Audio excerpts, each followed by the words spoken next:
today's video, we're going to be talking about how we show our young people in our lives to name their emotions and give you a complete guide. So, because when young people can name their feelings, they can name how they're feeling, they can name their mood, they could better manage them.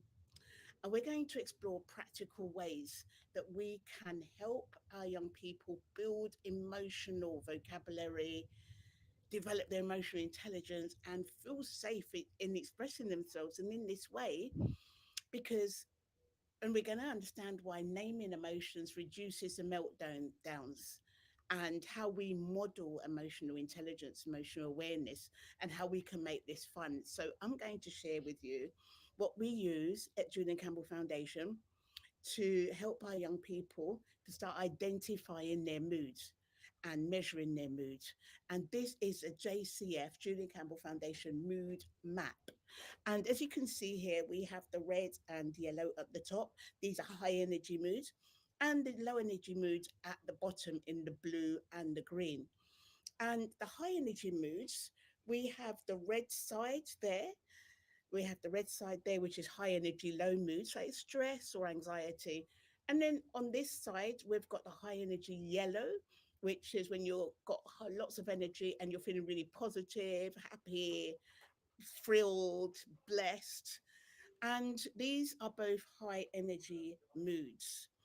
And high energy colors. In actual fact, for young people that don't know how to choose what they where they are in that moment, what they can do is just say, look, I feel red today, I feel yellow today. And that is a really great help, because once they name where they are, then you can show them how to manage it.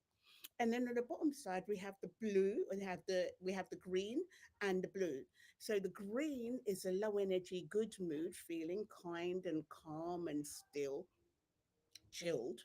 And on the blue side, that is low energy and low mood. So when you're feeling sad, bored, grieving, or lonely.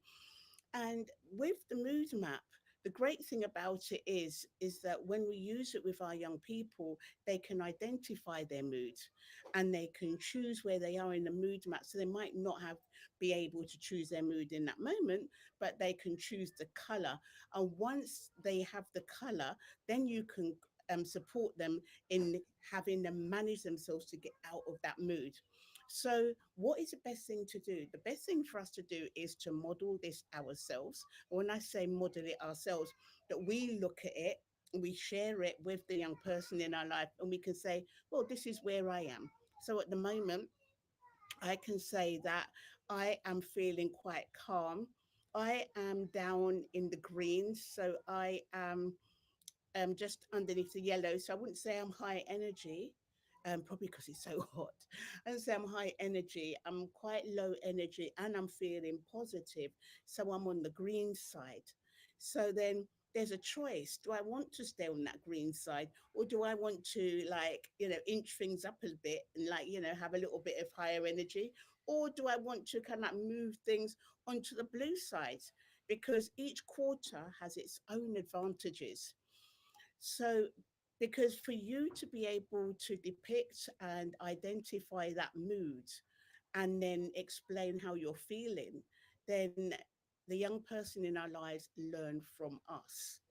So, we have a little challenge here, so we can start doing this for a week. It's good for you to measure your mood 4 times a day, in the morning, afternoon, late afternoon, and evening. And it's something that's really good to do together, because once a young person can name where they are in the mood map, then they can do something about it. Then they could, this is the first part of them managing their mood. Young people think that if they are in a mood, for example, they could be like high energy up here, like in the red. They think that if they're stressed and high energy, then it stays like that. I remember a young girl saying to me in a workshop, in a drama workshop, my doctor says that I have generalized anxiety. And she was saying it in a way that meant that, like, that's it for her. She's going to be high energy, low mood for the rest of her life. And no, there's things that they can do that, to change that, and we know that. And it's really modeling that behavior so young people can not only identify where they are, but then they can start doing things to manage their mood and bring it down. So for a young person that is, we're finishing the exams now, but a young person that has been stressed or anxious, which is that high energy and negative mood, there's various things that you can be doing, or they're probably already doing, but you want to give them some system to it to bring them down, and also to bring them to the opposite side, to the bright side of the map.